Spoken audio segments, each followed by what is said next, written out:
Mantan Wali Kota Palembang Romy Herton tutup usia setelah melewati perawatan karena penyakit jantung di salah satu rumah sakit di daerah Tangerang.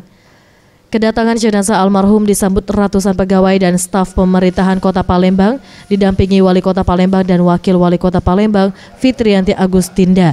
Jenazah tiba di kantor Wali Kota Palembang dengan upacara serah terima diwakilkan oleh Wali Kota Palembang.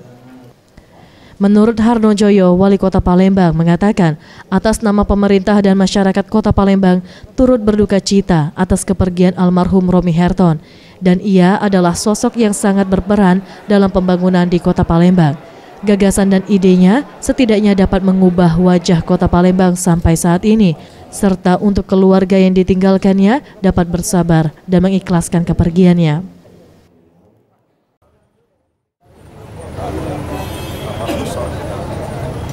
Ingin membagikan Kota Palembang utamanya bagi kami petunjuk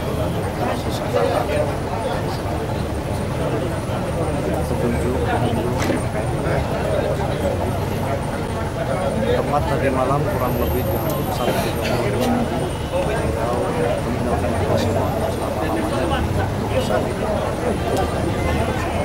ini mengingatkan menderita penyakit jantung. Keluarga dan para petugas, sahabat, guru banyak bagaimana serangan mendadak. Tapi memang sebelumnya sudah pernah riwayat. Jenazah dikebumikan di tempat pemakaman umum Kebun Bunga sesuai dengan permintaan pihak keluarga. Tim Liputan Sriwijaya TV.